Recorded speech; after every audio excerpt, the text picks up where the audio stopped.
Hello everyone, and welcome to Let's Talk About, the show where I ramble on about various video game topics. And today's subject is downloadable content, also known as DLC. Now the reason why I chose this particular subject for this video is because over the last couple of days I've been playing as Sub-Zero in Injustice 2, who is the new DLC character for that game, and it got me thinking about the DLC concept as a whole. Now, I think most would agree that the main purpose of DLC is to extend the longevity of a game's lifespan. It allows players to keep coming back to a particular video game title as you add more content and extend, like either the levels or add more characters or stories and so on. There are widely different opinions on the concept of DLC, but for this video, I wanted to take a look at both the good and bad parts about it. So to start off, let's look at the good things I love about DLC. I personally love when developers add content to a game that either expands the story in a really cool way or adds a really neat character or level that adds new great features to the game. Some examples of DLC that I personally enjoy are the Dark Souls expansions in all the Souls game, whether it's Artorias of the Abyss in the original Dark Souls, the Crown of the Ivory King in the Dark Souls 2, or the Old Hunters in Bloodborne. I loved each and every one of those, and I felt that they added even more depth to the story and also contained some of the best boss fights in the entire series. Usually From Software likes to keep the best for their downloadable expansions. And in my opinion, that's okay, because it doesn't feel like something's missing from the base game. It just adds even more lore and depth and features to the game that was already there. And in my opinion, that's a great example of what good DLC is it just adds exciting new features and story and characters onto an already fantastic base game, and doesn't feel like it's something that was chopped from the original. And in terms of games like fighting games, like the one I'm showing here, while I am kind of sad that the aspect of unlocking characters in fighting games and discovering hidden characters that you have to jump through certain hoops to obtain is pretty much gone, I do like how developers continue to support fighting games by releasing new characters or new stages, as long as they're a reasonable price point. And for the most part, games like Injustice 2, I say that the individual characters are probably worth your bang for your buck. More so if you're interested in that particular character. Like, I myself didn't pick up Red Hood for Injustice 2 just because I'm not a big fan of the Red Hood character, but Sub-Zero on the other hand was a bit too tempting for me just because I love the element of the MK-DC crossover. And he's a lot of fun in-game as well. I've actually had quite a few fun-filled hours with Sub-Zero in Injustice 2. So I think that the main aspects of what makes for great DLC is a fair price point, or even better, having it entirely free, which is something some developers do but not very frequently, and content that makes the overall experience of the game even more enjoyable than it already was, such as things like alternate costumes, or alternate levels, or even more boss fights, just things like that. As I said, as long as they're fairly priced and it's something you yourself are interested in, and you feel like it's something you want to check out, I think that's a great aspect of downloadable content. Now, on the flip side, we'll go on to the not-so-great stuff about DLC. There are some infamous examples, like the horse armor from Oblivion, and that's kind of silly, but I think there's some more critical examples of how bad DLC can negatively impact your game.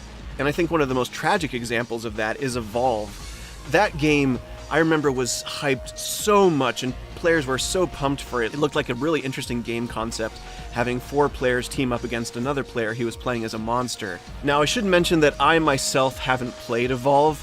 It just didn't look like my cup of tea, but I've heard and read about all the things that surrounded that game, and it's kind of sad, you know, how I think if that game was free to play initially, it would have not turned out so well, but I think because it was released at full price, $60, but like almost all the game content was either locked behind a paywall, or you just had to spend an insane amount of playtime with the game to unlock more stuff. And it was a game that was kind of riddled with microtransactions, and that is something that is kind of one of the bane of games' existence right now. It can be good.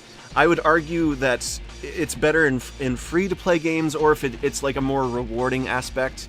Like, I know myself, I bought a couple of skins in League of Legends for different characters just because I like the costumes. I've probably spent a little more money on that game than I would like to, but I still consider it money that I haven't like thrown away per se, because I like those particular characters I spent that money on, and I didn't spend a dime on playing League of Legends to begin with.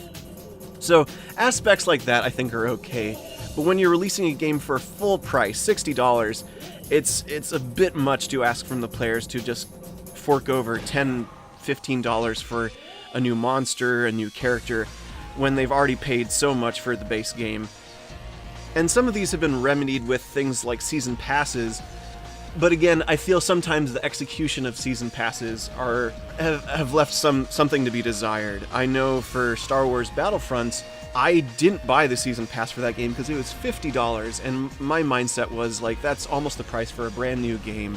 I'd rather save that money for another title I'm interested in rather than spending it for maps that I might not even play.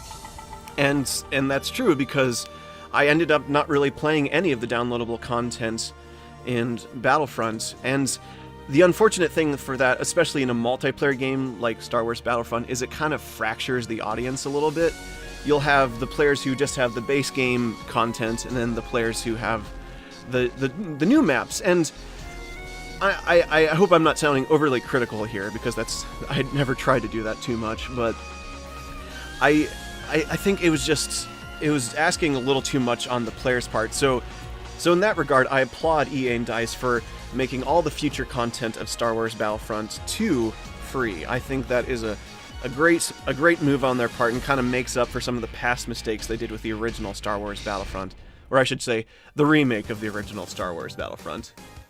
But I think just going back to my main point there, is that developers and publishers have to be very careful about how they approach season passes, because I know for myself, one of my favorite games of last year that was on my favorite 5, the new King's Quest game, I was super disappointed to find out that only players who had bought the season pass could play the epilogue chapter of the story, and I'd become fully invested in the story and the characters of this world, and to find out just because I'd bought each chapter individually, that meant I was blocked off from the actual true ending of the game.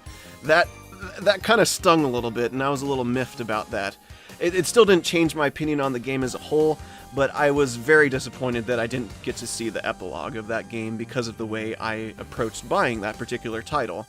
I think it's kind of critical, especially for season passes, to be reasonably priced, because if anything above like $25, it makes me really not want to take the plunge, so to speak, on that.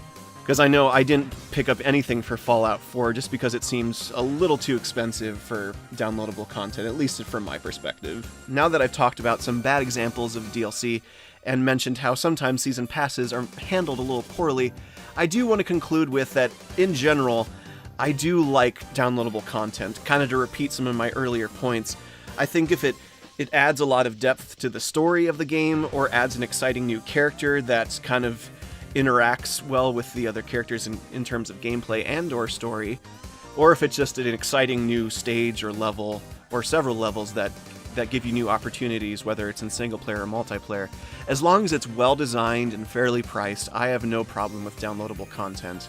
Because sometimes the add-ons and expansions that come after the game's launch really do contribute a lot to the game's heart, so to speak. I know Diablo 3 is a great example. There's a game that kind of got off to a rough start, and once they kind of tweaked some of the main features, removed things like the auction house, and added the terrific expansion of the Reaper of Souls, that it just added so much great stuff to the base game, and Blizzard has continued to support that game over the years, and I think it's all the better for it. So I think when developers like From Software and Blizzard and so on kind of really help support the player base and help show how much they love that game, it adds a lot to the base game and to the fan community of that title as well. So there is bad DLC, which can ultimately hurt games like it hurt Evolve.